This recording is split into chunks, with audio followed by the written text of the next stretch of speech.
बिस्मिल्लाहिर्रहमानिर्रहीम। Dear students, आज हम अप्लाइड लिंग्विस्टिक और के नेक्स्ट टॉपिक ओवर जनरलाइजेशन के बारे में बात करेंगे। तो इस टॉपिक में हम समझेंगे कि ये ओवर जनरलाइजेशन क्या है।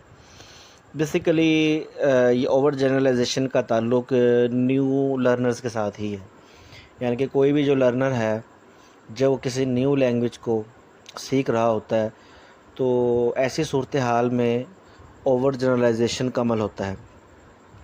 सादा लफ्ज़ों में आप इसको इस तरह से समझ लें कि ओवर जनरलाइजेशन का मतलब कि कुछ चीज़ों को लैंग्वेज के बारे में ख़ुद से रूल सेट कर लेना, यानी कि ख़ुद से चीज़ों का अंदाज़ा लगा लेना, ठीक है, यानी कि ओवर जनरलाइज कर लेना।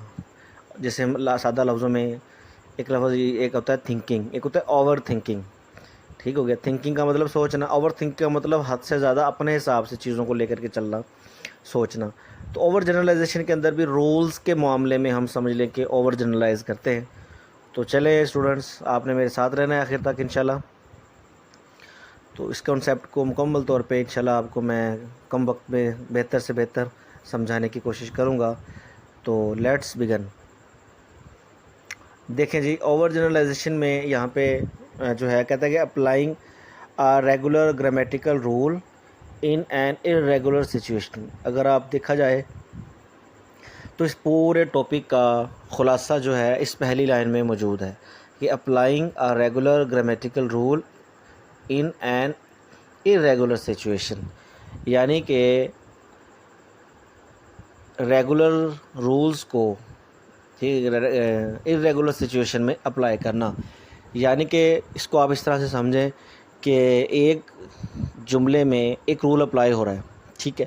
अब वो जो रूल उस जुमले में अप्लाई हुआ है वो उस जुमले के मुताबिक है, ठीक है। अब उस जुमले में उस जुमले की जो सेंटेंस स्ट्रक्चर है, ठीक है, इसी तरह से उस जुमले का जो ग्रामेटिकल स्ट्रक्चर है या सिंटैक्टिकल स्ट्रक्चर है या सिमेंटिक स्ट्रक्चर है, कोई भी, अब उसमें एक रूल यूज़ हुआ है, ठीक है। अब हमारे माइंड में एक है कि स्टूडेंट एक रूल, उस रूल को हमने याद कर लिया। अब वो रूल जो उस जुमले में यूज़ हुआ है वो उस जुमले के मुताबिक। अब हम होगा क्या कि जब हम उस रूल को हर जगह अप्लाई करें, यानी कि उस रूल को वहाँ पर भी अप्लाई करें जहाँ पे उस रूल की ज़रूरत नहीं है, ठीक है। तो ऐसी सूरत हाल को, ऐसी सिचुएशन को हम कहते हैं ओवर जनरलाइजेशन। होप सो कि आपको यहाँ तक समझ आ गया होगा। अब यहाँ पे कुछ मिसालें भी दी गई हैं, उसको हम समझ लेते हैं। जैसे कि यहाँ पे है कि आई रंट, ही हिटेड। अब देखें यहाँ पर जो RUNNED लिखा हुआ है, ठीक है। अब यहाँ पर जो है इसकी जो सुफिक्स है ED, अब ED जो सुफिक्स है वो रेगुलर वर्ब्स के साथ लगती है, यानी कि वो तमाम वर्ब्स जो रेगुलर वर्ब्स हैं, और रेगुलर वर्ब ऐसे वर्ब जिसकी एंडिंग सेकंड थर्ड फॉर्म में ED के साथ या D के साथ होती है, वहाँ पर यूज़ होती है। लेकिन यहाँ पर RUNNED लगा दिया गया, इसी तरह से हिटेड लगा दिया गया। अब यहाँ पे जो है ये जो रन या हिट है बेसिकली इर्रेगुलर वर्ब्स हैं, लेकिन यहाँ पे जो रूल ED का वाला अप्लाई हुआ है वो रेगुलर वाला अप्लाई हुआ है, ठीक है। तो इसे हम कहते हैं ओवर जनरलाइजेशन, ठीक है। इसी तरह से एक और जुमला दिया गया है, यू बाइड। अब इन मिसालों में जो सुफिक्स, जो बात के अंदर जो एडिशन हुआ, is use to form the regular simple past tense, जो कि रेगुलर पास्ट टेंस के साथ यूज़ होती है, जबकि रेगुलर के साथ यूज़ किया गया। Has been apply to the stem of irregular verbs. अभी रन, हिट एंड बाय, तो ये हैं आपके इर्रेगुलर वर्ब जी। अच्छा, इसमें जो है जैसे कि भी मैंने बताया कि जो रन, हिट और बाय ये इर्रेगुलर वर्ब्स हैं, ठीक है। तो ये सिचुएशन में अब जो यहाँ पे जो सिचुएशन क्रिएट हुई है, बेसिकली ये मतलब कि जो लर्नर्स होते हैं, जो एक्सपर्ट्स होते हैं, उनसे भी अनइंटेंशनली मिस्टेक हो सकती है। बेसिकली जो ज़्यादातर जो चांसेस होते हैं वो न्यू लर्नर्स की तरफ से हो रहे होते हैं, जो नई रूल्स को सीख रहे होते हैं। तो ये सिचुएशन कहलाती है over generalisation. Hope so students आपको समझ आ गया होगा यहाँ तक। चलें आगे चलते हैं। अब जो टॉम स्कोवल है वो कहते हैं कि over generalisation means that whenever learners encounter a new rule or pattern in the target language। अब यहाँ पर वही बात कि जब लर्नर्स को के सामने ज़ुबान को, लैंग्वेज को नए सीखने वाले जो लोग हैं उनके सामने एक रूल आता है, ठीक है। अब रूल उन्हें समझ भी आ चुका होता है, क्लियर हो चुका होता है, लेकिन दे अज्यूम द रूल और पैटर्न ऑपरेट विद और एक्सेप्शन। अब ये रूल जो है बगैर किसी एक्सेप्शन के हर जगह यूज़ कर रहे हैं। अब भाई वो जो रूल जो है यहाँ पे यूज़ हुआ है वो सिर्फ उस जगह के लिए बना है। अब आप उस रूल को हर जगह नहीं इस्तेमाल कर सकते, अगर करेंगे तो ये चीज़ मतलब कि एरर तो होगा, लेकिन इस हमको इस सिचुएशन को ओवर जनरलाइजेशन कहेंगे, ओवर जनरलाइजेशन। अच्छा, अब यहाँ पे देखें दूसरे लफ्ज़ों में भी हम इसको मज़ीद इसको ज़रा थोड़ा तफसील से जानेंगे इसके बारे में। Over generalization describes the act of applying a linguistic interlinguistic rule in a situation when an exception rather than the rule is called for. यानी कि वहाँ पे रूल का इस्तेमाल करना जहाँ पे इस रूल की ज़रूरत नहीं है, ठीक है। Children and language learners alike over generalise as a natural part of a language acquisition process. अब यहाँ पे चिल्ड्रन और लैंग्वेज लर्नर की बात की गया। अब जाहिर सी बात है ये दोनों बेसिकली चिल्ड्रन भी लैंग्वेज लर्नर ही होते हैं, ठीक है। लेकिन क्या है कि वो उनकी बहुत ज़्यादा यूँ कह लेंगे चाइल्डहुड एज होती है। हम मतलब कि मैच्योर लोग भी एक नई लैंग्वेज को सीखने की जब सीखने की करते हैं, सीखते हैं, तो वो भी ओवर जनरलाइजेशन करते हैं, क्योंकि वो भी जब एक नई लैंग्वेज सीख रहे होंगे तो वो भी उन रूल्स पर कमांड नहीं होने, तो जाहिर है वो भी फिर जो है कुछ रूल्स को याद करके हर जगह उन रूल्स को अप्लाई कर। जिस तरह से अक्सर मतलब कि आई एम इंग्लिश टीचर, मैं इंग्लिश का उस्ताद हूँ। अब जब मैं बच्चों का काम चेक करता हूँ, उनका जो क्रिएटिव राइटिंग वर्क, जो भी एसेज लेटर्स वगैरह या जो भी क्रिएटिव वर्क है, ठीक है, ग्रामर का, तो हम क्या करते हैं कि वो बच्चे जो हैं उनको कुछ रूल पहले से पता होते हैं, वेल दे ऑलरेडी नाउ, ठीक है, वो उन रूल को हर जगह पे अप्लाई कर रहे होते हैं, ठीक है। तो ये बेसिकली ओवर जनरलाइजेशन कर रहे होते हैं। The children are learning alike over general as a natural part of a language acquisition process as they deploy what they already know about a language and in the process discover its limitation through feedback or negotiation। अब यहाँ पे देखें कि children and language learner कहते हैं alike, बिल्कुल एक जैसे होते हैं। Over generalisation as a natural part of language acquisition process. तो यहाँ पर बड़ी अहम बात की जा रही है कि ये जो ओवर जनरलाइजेशन है वो किसी भी लैंग्वेज को सीखने में एक फितरी तरीक़ेकार है, यानी कि ये एक फितरती अमल है। हर लैंग्वेज लर्नर जो है वो इस फेज़ से गुजरेगा, चाहे वो एक न्यूली बोर्न चाइल्ड है जो एक नई लैंग्वेज सीखता है अपने एनवायरनमेंट से, या कोई भी एक नया जो लैंग्वेज को सीखने वाला लैंग्वेज लर्नर है।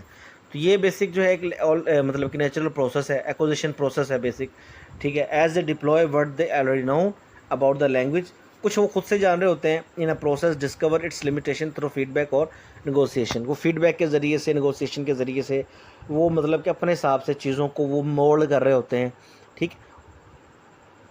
अब यहाँ पर जो है इसके कुछ फेजेज़ हैं, इनके 3 मराहल हैं इसके ओवर जनरलाइजेशन के, ठीक हो गया। अब यहाँ पे children over generalise in the early phases of acquisition meaning that they apply the regular rules of grammar to irregular noun and verbs. वही बात हो गई जो भी हम पीछे पढ़ कर आए हैं कि जो बच्चे हैं वो मतलब कि अर्ली फेज़ ऑफ एक्विजिशन जो होता है, उनका जो इब्तदाई सीखने का अमल है, ठीक है, उसमें वो ओवर जनरलाइज कर रहे होते हैं। यानी कि मीनिंग दैट मतलब इसका ये हुआ they apply the rule regular rules of grammar to irregular noun and verb, यानी कि वो रेगुलर रूल्स को इरेगुलर की जगह पर अप्लाई कर रहे होते हैं।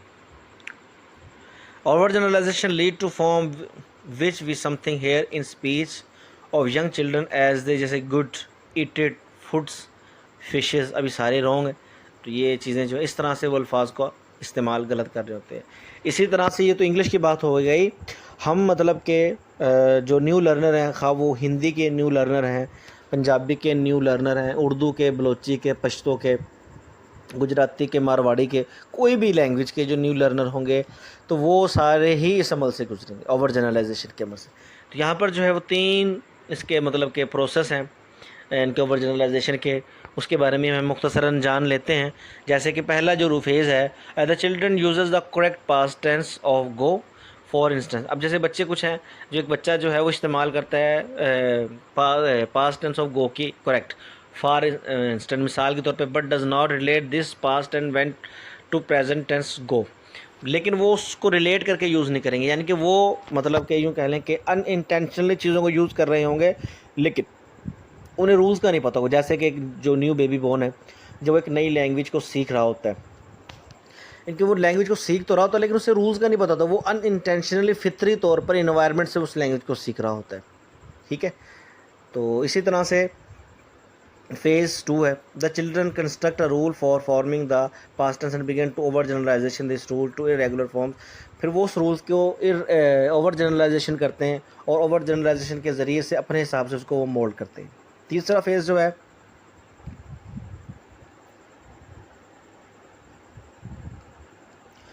दूसरे फेज़ के अंदर जैसे भी मैंने बताया कि वो अपने हिसाब से रूल को मोल्ड करेंगे। और फेज़ जो 3 है, the children learns that there are many exceptions to this rule and acquire the ability to apply this rule selectively. तीसरे फेज़ में जाके बच्चा जो है वो सीखता है कि there are many exception to this rule, कि उस रूल की बहुत सी एक्सेप्शन है।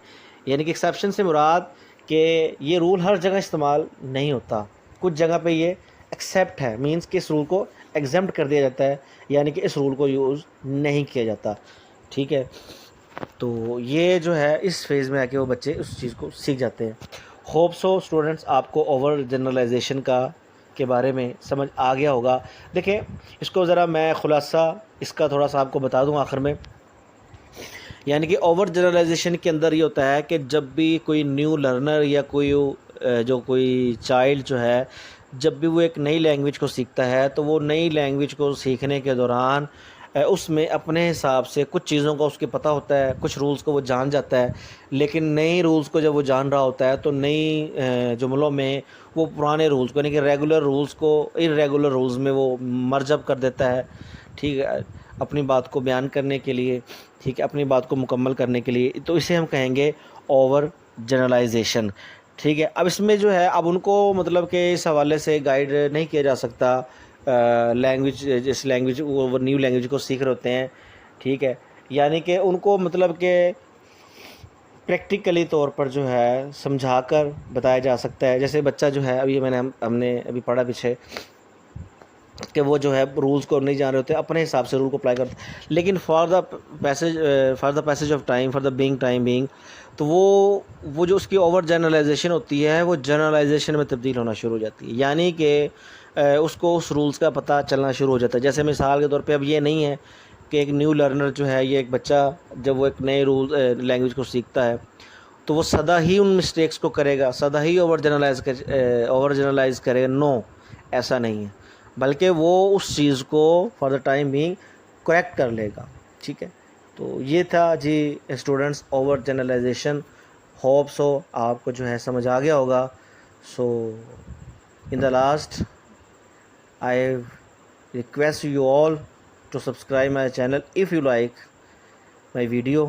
If you learn something, so please subscribe and take care of yourself.